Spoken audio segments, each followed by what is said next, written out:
Have you ever wondered how a man who gave up everything became one of the most influential spiritual leaders in history?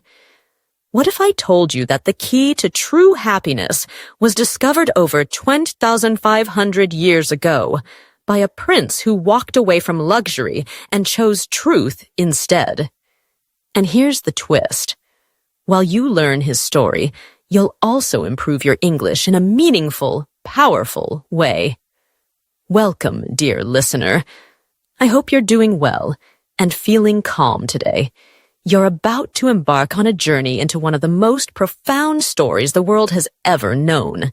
The life of Buddha, a man whose wisdom has touched the hearts of over 500 million people across the globe.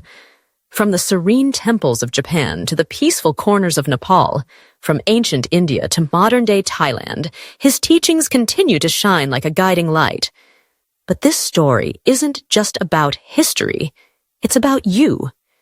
Because the lessons that Buddha taught aren't just for monks, sages, or those who lived centuries ago. They are for all of us, right here, right now. These timeless teachings hold the power to bring peace, clarity, and strength into your everyday life. No matter who you are, where you're from, or what language you speak, you're invited on this journey. We'll walk through the life of Buddha, from his miraculous birth to his personal struggles, his courageous search for truth, and ultimately, to the wisdom he shared with the world. And the best part? As you listen to this powerful story, you'll naturally learn English, new words, useful phrases, and deeper understanding will become a part of your journey too. So make sure to subscribe to our channel, where we bring you not just stories, but tools to transform your life through books, lessons, and real human experiences. Now, sit back, take a deep breath, and get ready. What you're about to hear might just change the way you see yourself and the world around you. Let's begin. Once upon a time, in a beautiful kingdom called Lumbini, located in what is now Nepal, a baby boy was born. A child destined not to conquer the world through war or wealth, but through wisdom. His name was Siddhartha Gautama. The world would later know him simply as Buddha, the Enlightened One.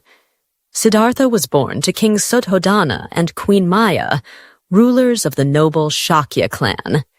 The moment he came into the world, something extraordinary occurred. According to ancient accounts, Queen Maya was in a peaceful garden, standing under a flowering tree when she gave birth. As she held her newborn, the trees were said to bow in respect, and blossoms filled the air. It was nature's way of welcoming a truly special soul. The infant Siddhartha had a glow on his face, almost like moonlight. His presence seemed serene, even as a baby. Shortly after his birth, wise prophets made a powerful prediction. This child would either become a great king or a spiritual teacher whose wisdom would bring peace to the world. But the king, his father, had his own dreams. He didn't want his son to walk the spiritual path. He wanted him to rule, to expand the kingdom, and to carry on the royal legacy. So, to protect him from life's suffering and distractions, King Suddhodana made a bold choice. Siddhartha would be raised in pure luxury. Inside the grand palace walls, everything was designed to keep the young prince happy and carefree. He wore the finest clothes, ate the best foods, and enjoyed the entertainment of dancers and musicians. He studied art, science, and warfare, but he never saw sickness, poverty, aging, or death. The king believed that if Siddhartha never encountered pain or sorrow, he would never desire anything beyond palace life. He would become a ruler, not a seeker. As the years passed, Siddhartha grew into a strong, handsome, and intelligent young man. His charm was well known throughout the land. He had everything a person could want: wealth, friendship, comfort, and a loving family. And yet, deep inside, something felt incomplete. A quiet question echoed within him. Is this all there is to life? Curiosity began to grow in his heart. He wanted to know what existed beyond the grand walls of his perfect world. One day, he asked his father if he could visit the city outside. The king was hesitant, but eventually agreed, believing the visit would only make Siddhartha appreciate his sheltered life more. But what the prince saw outside the palace would change him forever. His journey began with excitement. He was eager to explore. But as he traveled through the streets, his eyes were opened in ways he could not have imagined. First, he saw an elderly man, frail, slow, and bent with age. The prince was shocked. He had never seen aging before. "What is wrong with him?" he asked his charioteer. The man replied, "This is what happens to all of us. We grow old." Siddhartha was stunned. Everyone grows old. That thought had never occurred to him. Then he saw a man suffering from illness, weak, coughing, in great pain. Again, Siddhartha asked, "Why is this man like that?" The answer came, "This is sickness. It can affect anyone, no matter who they are." The prince's heart sank. Old age, sickness. What else was hidden from him? And then, the most heartbreaking sight, he saw a lifeless body being carried away, followed by grieving family members. "What is this?" Siddhartha asked. "This," said the charioteer, "is death. One day, all living beings will face it." The truth struck him hard. For the first time, he saw the reality of life. Everyone, no matter how rich or powerful, must face old age, illness, and death. But the journey wasn't over. Soon after, he noticed a calm, peaceful man sitting under a tree. The man wore simple robes and had no possessions, yet his face radiated serenity. "Who is this?" Siddhartha asked. "He is a monk," replied the charioteer, "a seeker of truth. He lives simply and searches for the meaning of life." That moment changed everything. Siddhartha realized that true peace was not found in gold or palaces. It was found in truth. And from that day on, his life would never be the same. After witnessing suffering, illness, old age, and death for the first time, Siddhartha could no longer return to the life he once knew. The palace, once a place of joy and wonder, now felt like a golden prison, shielding him from the truth of human existence. His heart was restless, his mind filled with questions. Why do we suffer? What is the meaning of life? Is there a path to true peace? Siddhartha had everything: wealth, status, a loving family. He was married to a graceful and kind woman named Yasodhara, and together they had a son named Rahula. His home was filled with comfort and affection, but inside he felt a growing emptiness. He could not ignore the suffering he had seen. He could not pretend it wasn't real. The images of the old man, the sick man, and the dead man haunted him. But so did the image of the peaceful monk. That monk had something Siddhartha did not: inner calm. How could someone with nothing look so content, while he, the prince with everything, felt so lost? A decision formed in his heart. He would leave the palace, not out of rejection, but out of love, for the truth, for humanity, and for the chance to find a way to end suffering. But this decision came at a great cost. Siddhartha knew he would have to leave behind his beloved wife and young son. It was the hardest choice of his life. One quiet night, while his family slept peacefully, Siddhartha rose from his bed. He took one final look at them, his wife's serene face, his son's tiny hand resting on her chest, and his heart ached. He loved them deeply, but he knew he could not ignore his calling. His journey had to begin. Without waking anyone, Siddhartha left the palace. He walked away from his royal life, his wealth, his titles, everything. From that moment, he became a renunciate, a spiritual seeker who gives up worldly pleasures in search of a higher truth. He was just 29 years old. Alone, Siddhartha wandered into the forests of India. There, he met a group of ascetics, spiritual men who believed that by denying themselves all physical comfort, they could achieve enlightenment. They fasted for weeks, endured the cold, and meditated for days without moving. Siddhartha joined them. He gave up food, shelter, and warmth.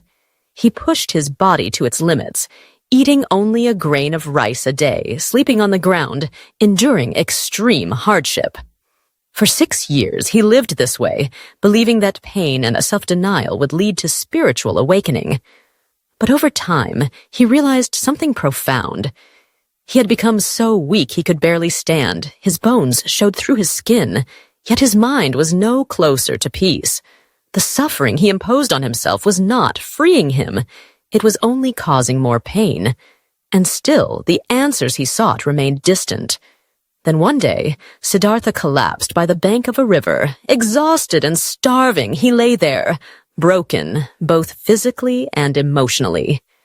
At that moment, a village woman named Sujata passed by. She saw his condition and felt compassion. Gently, she offered him a bowl of warm milk rice. Siddhartha hesitated, but then he accepted.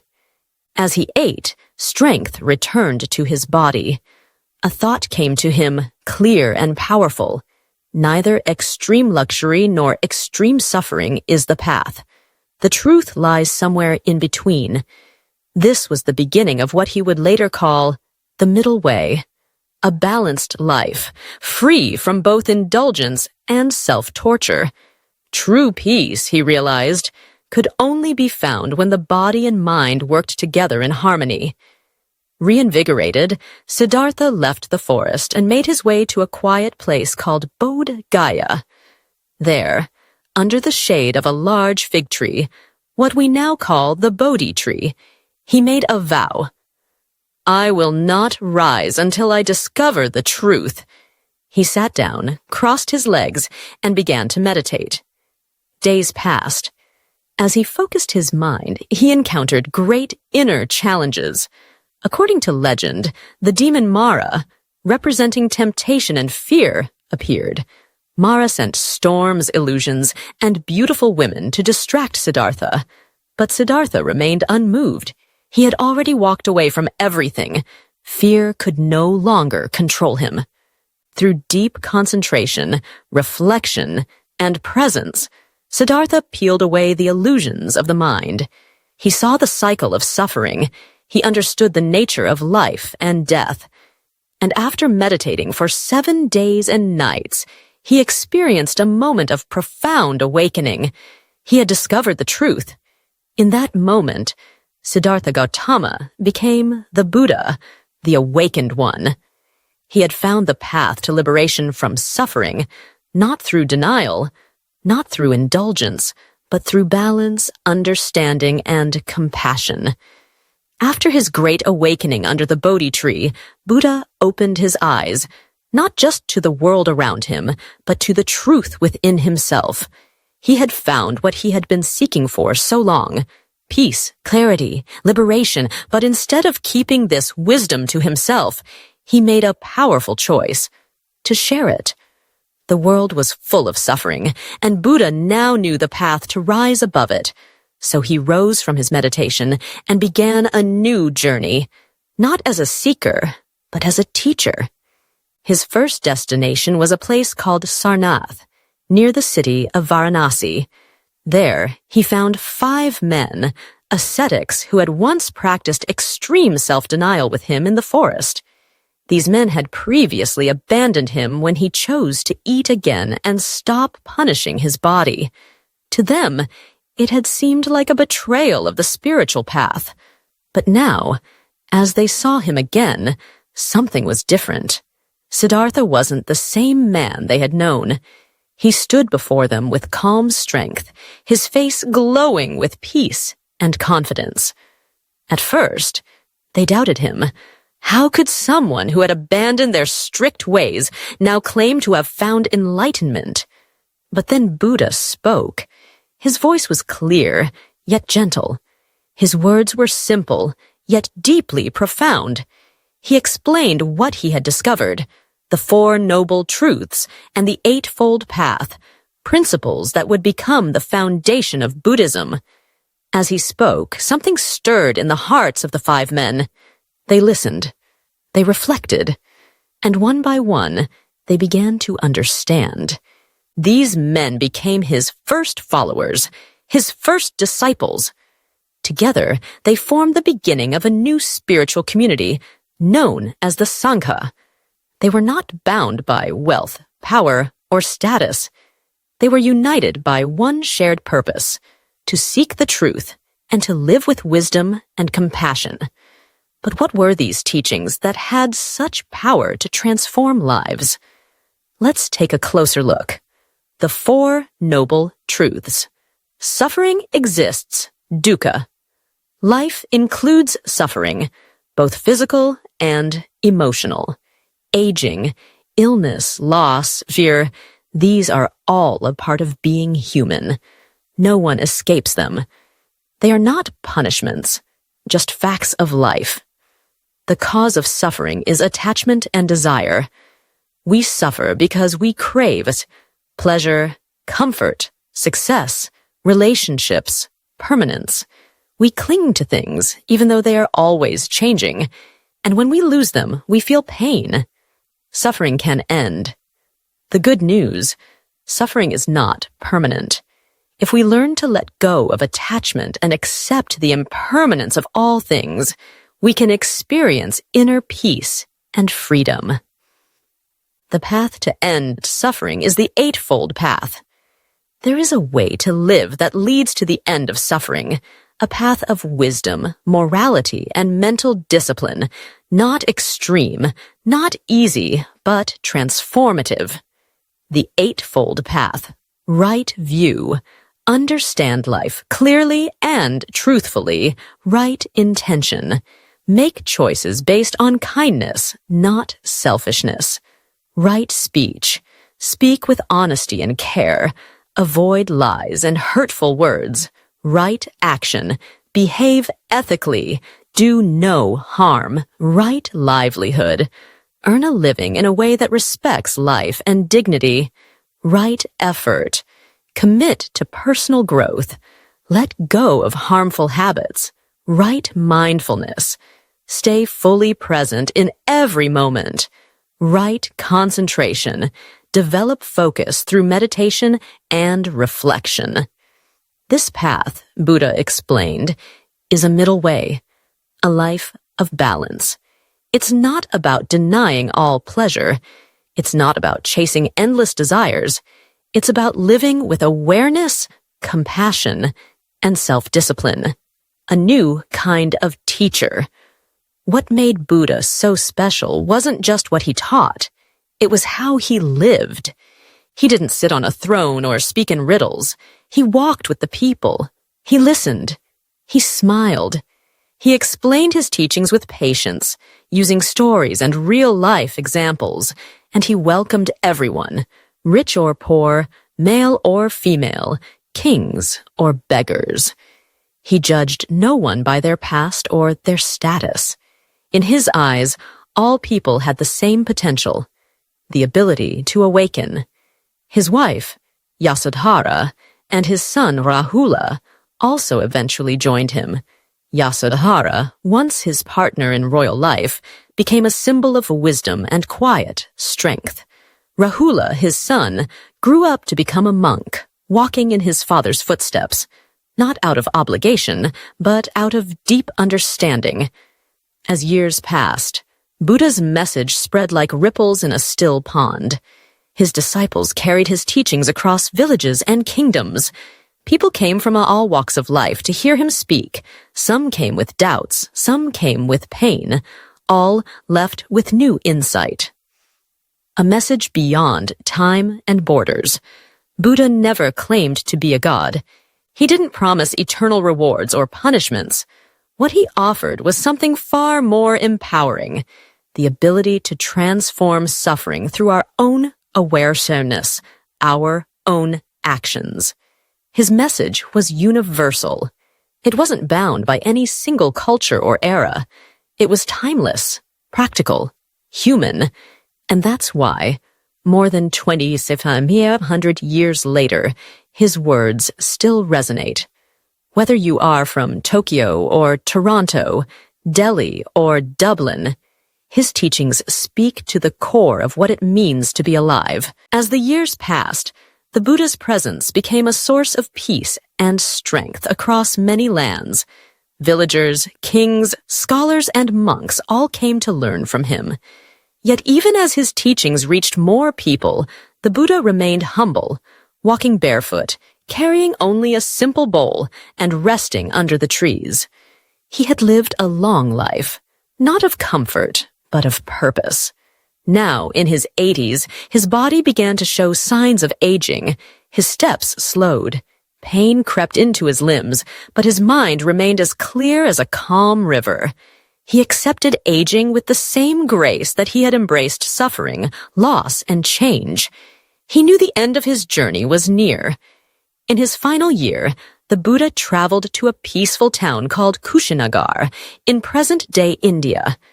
This would be his last stop. Though his body was frail, his spirit remained unwavering. He continued to teach until his final breath, offering not just words, but presence, wisdom, and peace.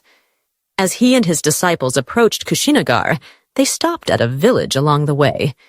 There, a kind blacksmith named Kunda invited the Buddha to eat. According to some accounts, the food may have been spoiled or prepared in a way that led to severe illness. After the meal, the Buddha began to experience intense stomach pain, but he did not blame anyone. In fact, he thanked Kunda, asking his followers to honor the man, not fault him. "The last meal," he said, "is as sacred as the first meal offered to an awakened one." Even in his final suffering, the Buddha showed nothing but compassion and clarity. The illness worsened, his strength faded, but he continued to speak gently to those around him. The time had come. Surrounded by his devoted disciples, the Buddha lay down between two sal trees. It is said that as he lay there, the trees bloomed out of season, their white petals falling like snow upon him. He offered his final teaching, one of the most powerful messages he ever shared. All things that arise must also pass away. Be a light unto yourselves. Work out your own salvation with diligence. He reminded his followers that truth is not something to borrow. It must be realized within. The Buddha didn't ask people to worship him. Instead, he asked them to live with awareness, to seek understanding, and to carry the light of wisdom into the world themselves. With these final words, he entered parinirvana, a state beyond birth and death, beyond all suffering. He passed away peacefully, his face calm, his breath silent, his mission complete. The legacy that never dies. After his passing, the disciples were filled with sorrow. Their teacher, the one who had guided them through so much, was no longer with them. But soon, they realized something profound. The greatest lesson the Buddha had given them was not his presence, but his example. He had shown them, through his life, how to respond to pain, how to face truth, and how to live with compassion and dignity. Buddha's teachings, preserved through centuries of oral tradition and later written down in scriptures, became the foundation of one of the world's great spiritual traditions, Buddhism. But even beyond religion, his message has become a guide for anyone, of any belief, seeking peace in a chaotic world. His story is not just about one man, it's about humanity. It's the story of someone born into luxury who saw beyond illusion, of someone who gave up everything to understand why people suffer, of someone who found the answer, not in escape, but in balance, mindfulness, and love. Reflection. What can we learn from the Buddha's journey? As we come to the end of this powerful story, let's pause and reflect on the timeless wisdom the Buddha left behind. His lessons can help us navigate life with more clarity, kindness, and strength. Here are 3 of the most important teachings. Live in the present moment. The Buddha taught us that peace is not found in the past or the future. It is only found in the now. Let go of regrets. Don't chase what hasn't happened yet. Instead, be here, fully aware, fully alive. Let go of attachments. Much of our suffering comes from holding on, whether to people, possessions, or ideas. But everything in life is temporary. By letting go, we find freedom. We begin to experience love, not as control, but as connection. Lead with compassion. The Buddha didn't preach anger or blame. He practiced kindness. He saw all beings as equal, deserving of love and understanding. When we show compassion, we create healing, not just in others, but in ourselves. A message to you, the listener. So what does the Buddha's story mean for you? It means that no matter what challenges you face, you have the power to rise above them. Like the Buddha, you can transform pain into wisdom. You can choose peace over fear, truth over illusion. This is not just a spiritual journey, it's a human one. As you continue learning English through stories like this, remember, every new word, every sentence you understand is a step forward on your own journey.